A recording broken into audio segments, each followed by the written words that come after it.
Chapter 9 The New Foreman. Toward the end of the week, Stillwell informed Madeline that Stuart had arrived at the ranch and had taken up quarters with Nels. "Gene's sick. He looks bad," said the old man.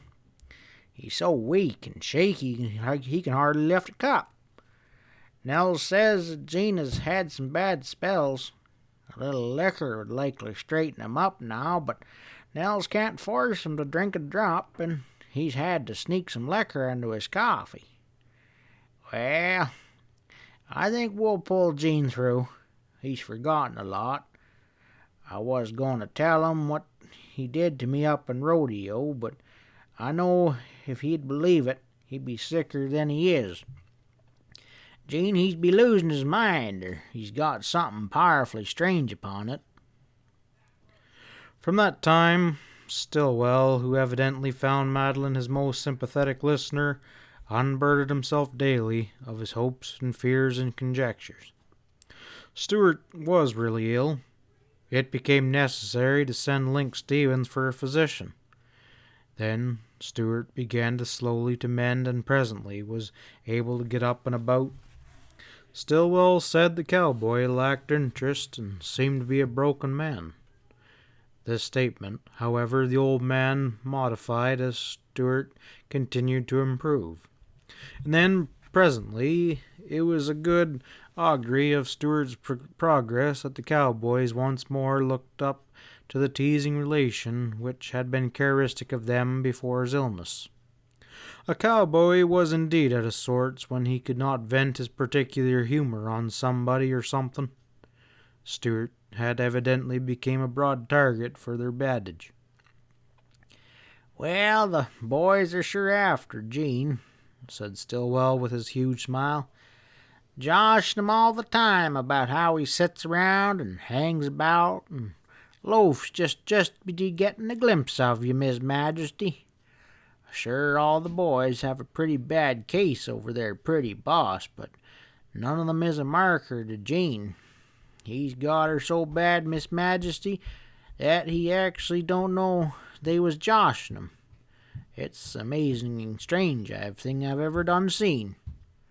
Why, Gene was always a feller that you could josh, and he'd laugh and get back at you, but he never's been deaf to talk, and there was a certain limit no feller cared to cross with him. Now he just takes every word and smiles kind of dreamy like and just looks and looks about. Why, he's kind of beginning to make me tired. You'll never run that bunch of cowboys if you don't wake up quick." Madeline smiled her amusement, expressed a belief that Stillwell wanted too much in such a short time from a man who had done body and mind a grievous injury. It had been impossible for Madeline to fail to observe Stuart's singular behavior, for she never went out to take her customary walks and rides without seeing him somewhere in the distance. She was aware that he watched for her and avoided meeting her. When she sat on the porch during the afternoon or at sunset, Stuart could always be descried at some point nearby. He idled listlessly in the sun, lounged on the porch of his bunkhouse, and sat whittling at the top bar of the corral fence, and always it seemed to Madeline that he was watching her. Once, while going the rounds with her gardener, she encountered Stuart and greeted him kindly. He said little, but he was not embarrassed. She did not recognize in his face any feature that she remembered. In fact, on each of the few occasions where she had met Stuart, he had looked so different that she had no constant idea of what he usually looked like. He was now pale and haggard and drawn. His eyes held a shadow through what shined a soft, subtle light, and once, having observed this, Madeline fancied that it was the light in Majesty's eyes and the dumb, worshipping eyes of her favorite stag-hound. She told Stuart that she hoped he would soon be in the saddle again, and passed on her way. That Stuart loved Madeline could not help but see. She endeavored to think of him as one of the many who, she was glad to know, liked her. But she could not regulate her thoughts to fit the order her intelligence prescribed. Thought of Stuart disassented itself with others of the other cowboys. When she discovered this, she felt a little surprise and annoyance. Then she interrogated herself and concluded that it was not that Stuart was so different from his comrades, but that circumstances made him stand out from them. She recalled her meeting with him that night when he had tried to force her to marry him. This was unforgettable in itself. She recalled in subsequent mention of him, and found it had been particularly memorable. The man and his actions seemed to hinge on events. Lastly, the fact, standing clear of itself in its relation to her interest, was that he had almost been ruined, almost lost, and she had saved him. That alone was sufficient to explain why she thought of him differently. She had befriended, uplifted the other cowboys, but she had saved Stuart's life. To be sure, he had been a ruffian, but a woman could not save the life of every ruffian without remembering it with gladness. Madeline at length decided her interest in Stuart was natural, and that her deeper feelings was pity. Perhaps the interest had been forced from her. However, she gave the pity as she gave everything. Stuart recovered his strength, though not in time to ride at the spring roundup, and Stillwell discussed with Madeline the advisability of making the cowboy his foreman. "Well, James seems to be getting along," said Stillwell. "But he ain't like his old self. I think more of him at that. But where's his spirit? The boys have kind of run roughshod all over him. Maybe I'd do best to wait longer now, as the slack season's on. All the same, if those vaqueros of Don Carlos don't lay low, I'll send Gene over there. That'll wake him up." A few days afterwards, Stillwell came to Madeline, rubbing his big hands in satisfaction, and wearing a grin that was enormous. "Miss Majesty, before this I've said some things that was amazingly strange, but now Gene Stewart has gone and done her. You listen to me.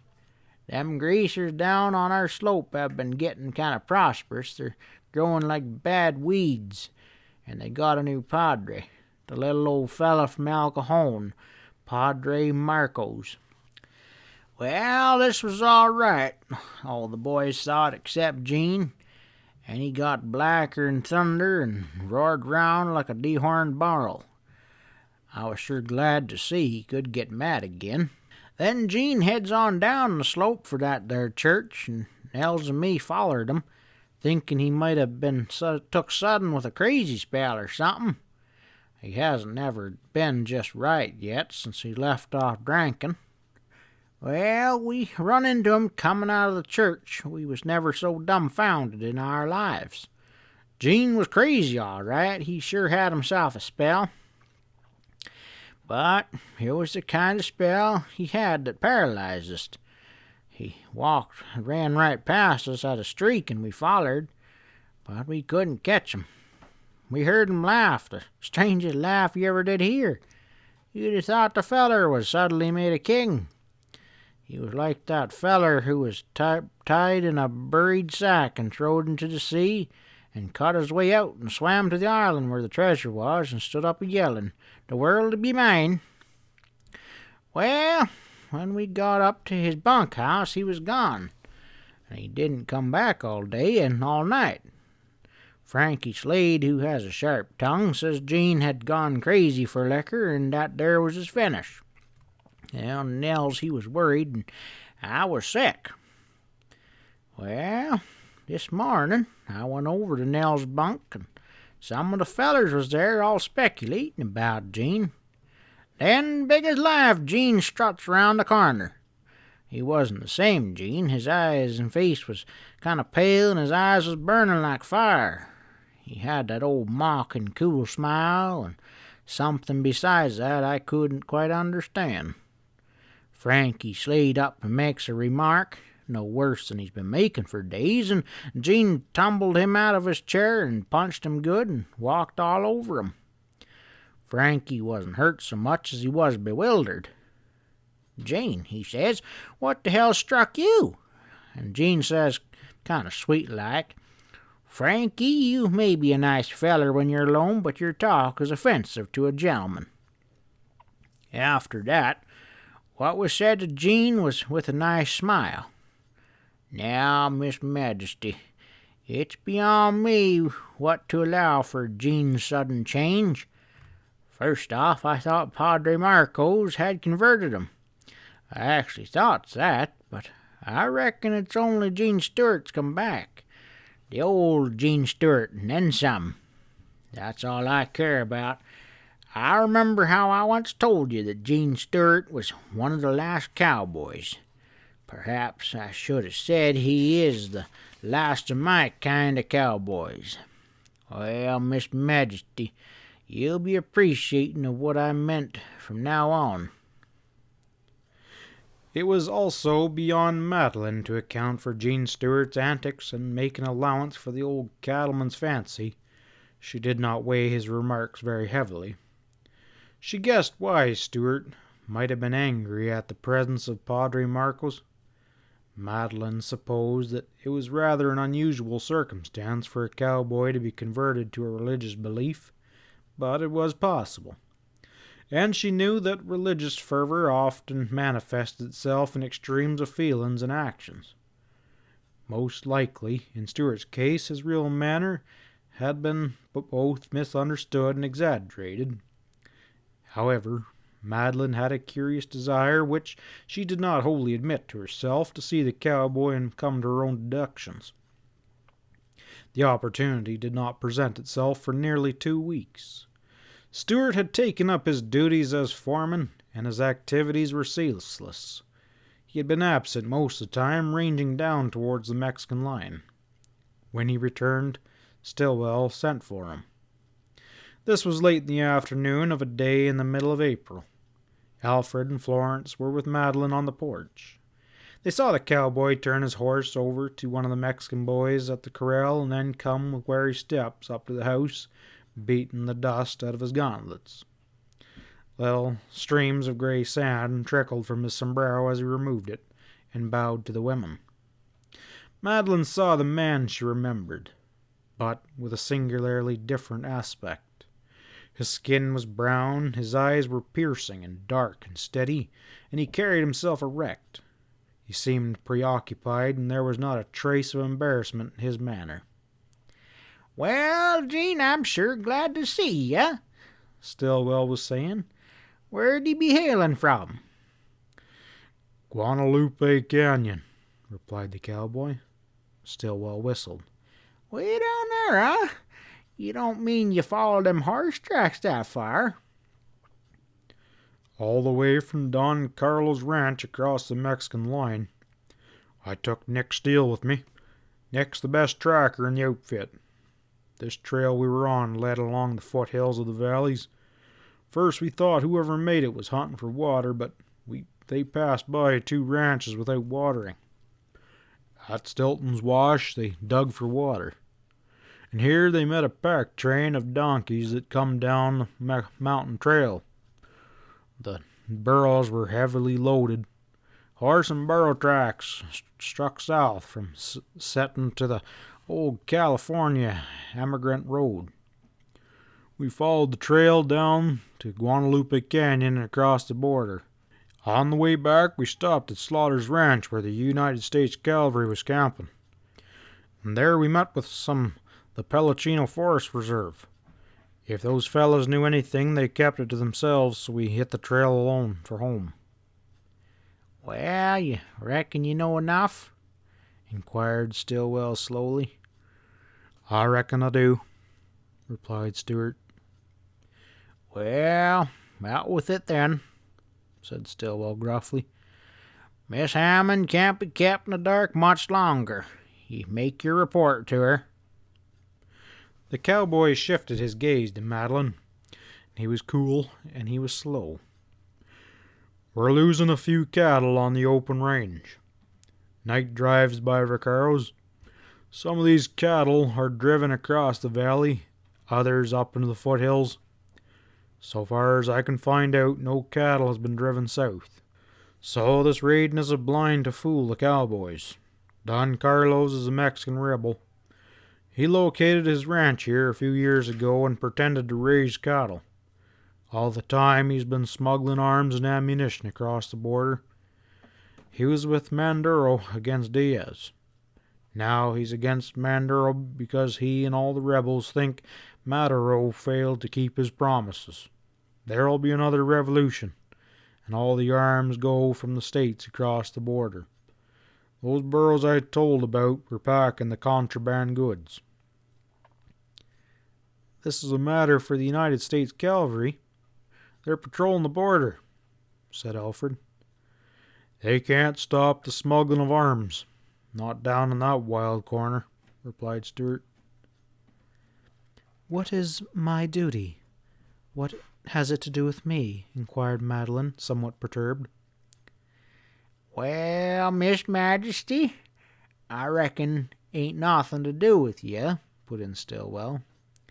That's my business and Stuart's, but I just wanted you to know there might be trouble following my orders. Your orders? I want to send Stuart over to fire Don Carlos and his vaqueros off the range. They gotta go. Don Carlos is breaking the law of the United States and doing it on our property and with our horses. Have I your permission, Miss Hammond? Why, surely you have. Stillwell, you know what to do. Alfred, what do you think is best? It'll make trouble, Majesty, but it's got to be done, replied Alfred. Here you have a crowd of Eastern friends due next month.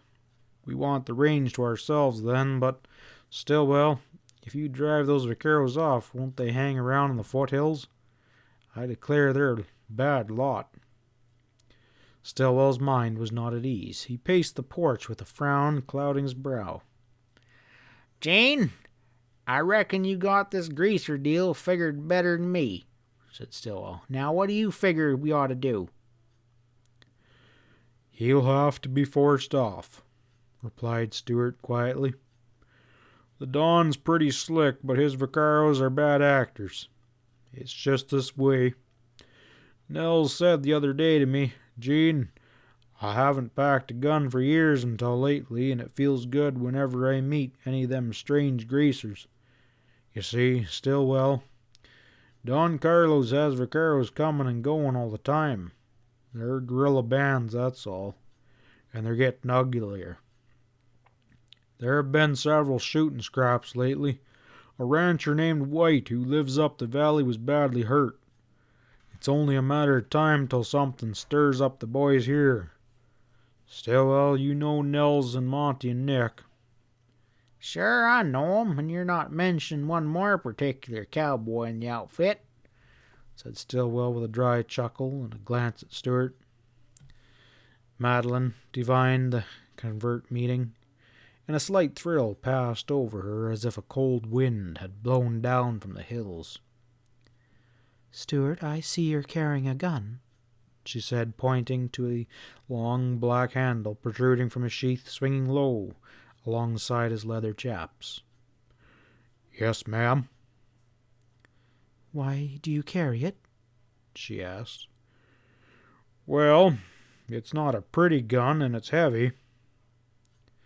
She caught the inference, and that the gun was not an ornament. His keen, steady, dark gaze caused her vague alarm. What had once seemed cool and audacious about this cowboy was now cold, powerful, and mystical. Both her instinct and her intelligence realized the steel fiber of the man's nature. As she was his employer, she had the right to demand that he should not do what was so chillingly manifest that he might do. But Madeline could not demand. She felt curiously young and weak, and the 5 months of Western life were as if they had never been. She now had to do with a question involving human life and the value she placed upon human life and the significance was a matter far from her cowboy's thoughts. A strange idea flashed up. Did she place too much value upon all human life? She checked that, wondering and almost horrified at herself, and then her intuition told her that she possessed a far stronger power to move these primitive men than any woman's stern rule or order. Stuart, I do not fully understand what you hint that Nels and his compadres might do. Please be frank with me. Do you mean Nels would shoot upon little provocation?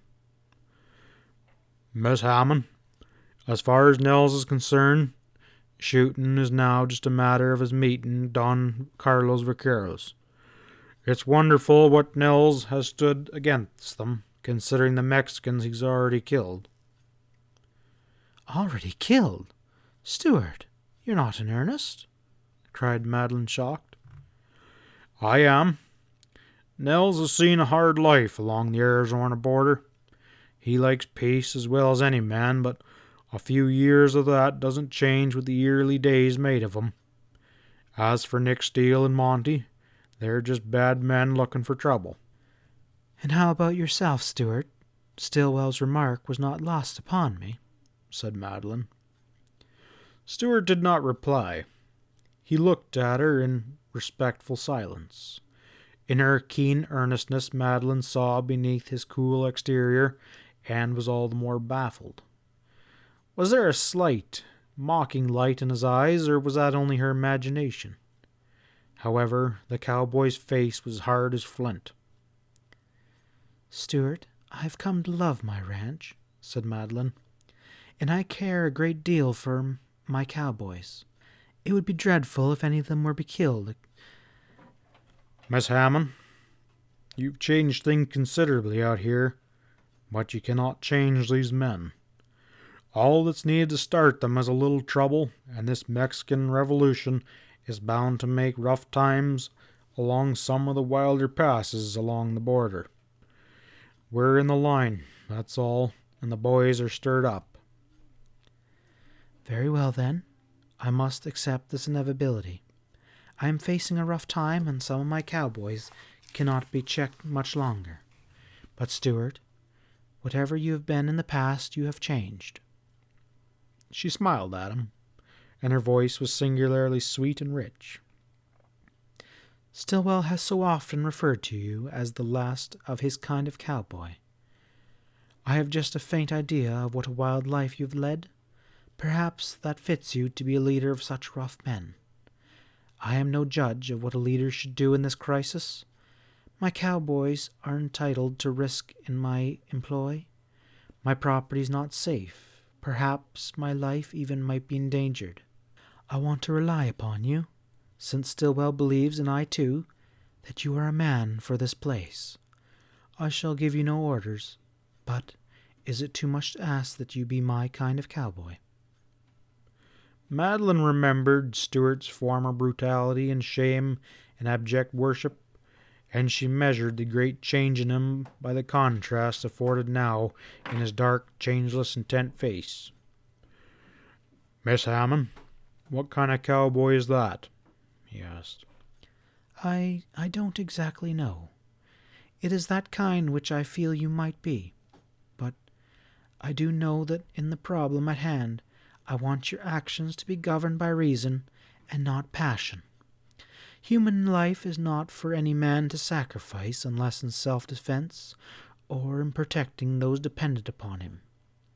What Stillwell and you have hinted makes me afraid of Nels and Nick Steele and Monty. Can they not be controlled? I want to feel that they will not go up gunning for Don Carlos' men. I want to avoid all violence. And yet, when my guests come, I want to feel that they will be safe from danger, or fright, or even annoyance. Can I rely upon you for this, Stuart? To trust you to manage these cowboys and protect my property and Alfred's and take care of us, of me, until this revolution is ended? I have not had a day's worry since I bought the ranch. It is not that I shrink my responsibilities, it is that I like being happy. Can I put so much faith in you? I hope so, Miss Hammond. replied Stuart. It was an instant response, but none the less fraught with the consciousness of responsibility. He waited a moment, and then, as neither Stillwell nor Madeline offered further speech, he bowed and turned down the path, his long spurs clinking in the gravel. Well, well, exclaimed Stillwell. That's no little job you guv 'em there, Miss Majesty. It's a woman's cunningness there, Stillwell, said Alfred. My sister used to be a wonder at getting her own way when we were just kids, just a smile or two and a few sweet words or turns of thought, and she'd have what she wanted. Al, what character you give me, protested Madeline. Indeed, I was deeply in earnest with Stuart.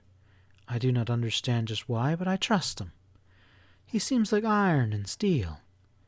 Then I was very frightened at the prospect of trouble with the vaqueros. Both you and Stillwell have influenced me to look upon Stuart as invaluable. I thought it best to confess my utter helplessness and to look to him for support.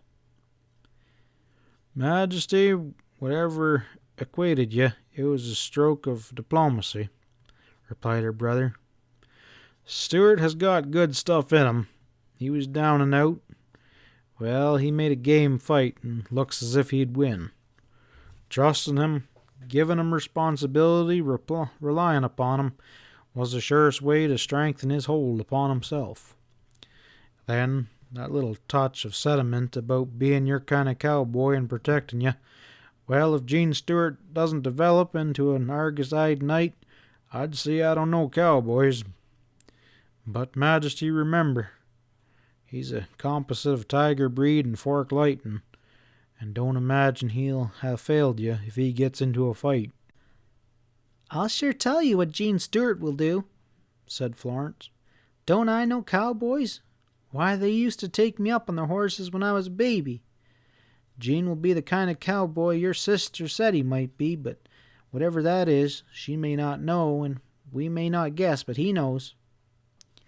Well, Flo, I think you hit her plumb center there, replied the old cattleman, and I couldn't be gladder if he was my own son.